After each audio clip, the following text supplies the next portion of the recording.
Good morning guys! So ayan, ipakita ko lang sa inyo ang aking mga harvest today.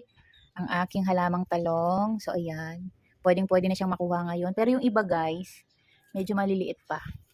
So sa mga susunod na araw pa yan siya. Ayun. So ngayon, itong dalawa, pwede ko na siyang makuha. At saka bukod sa talong, meron pa akong makukuha ngayong araw. Ayan, yung aking kamatis. So ayan, pwede na itong makuha. Kasi medyo papahinog na yan siya. Ang dami ko nang nakuha dito guys. Patuloy pa rin yung kanyang pamumulaklak. Ayan. Non-stop yung kanyang pamumulaklak. So bibigyan niya pa ako ng mga bunga sa mga susunod na linggo. At bukod dyan, mayroon pang isa. Ito naman, dito naman sa part na to, ayan.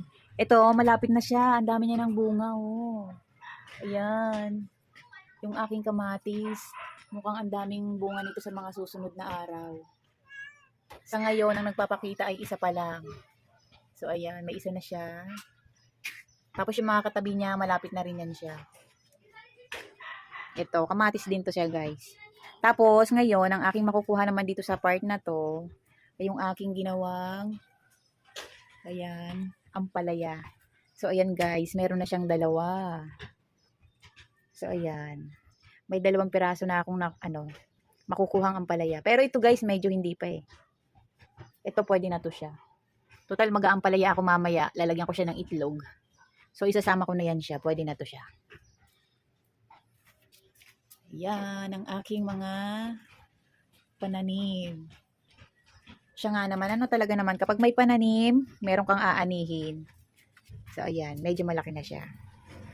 Ang sarap sa pakiramdam guys kapag yung time na yung mamumunga na yung mga pananim mo. Yung hirap mo, parang biglang nawala. So, ayan. Dito naman sa part na to, meron na akong papaya dito. So, aantayin ko yan siyang lumaki. Pero guys, meron akong isang papaya doon na may bunga na siya. Sana medyo malaki yung kanyang bunga. So, dito sa tabi ng aking siling labuyo. Ayan. Meron ako diyang papaya. Ayan, ang aking papaya. May bunga na siya.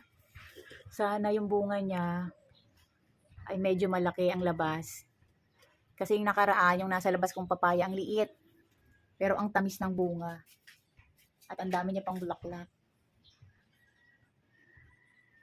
Yan. Siya nga naman. Kahit wala tayong malaking space ng lupa, so pwede tayong magtanim. Tapos dito banda meron pa tayong papaya. Ayan. Malapit na rin siyang lumaki. Itong aking kiat-kiat, ang tagal-tagal na nito, wala pang bunga eh. Puputulin ko na to eh. Ayaw pa akong bigyan ng bunga. Ha? Pag di mo pa ako binigyan ng bunga sa loob ng 6 na buwan, puputulin kita. Ang laki pa naman na niya guys. O, kiat-kiat yan. So, iniintay ko na lang mamulaklak yan. So, yan guys. Hanggang dito na lang. Good morning.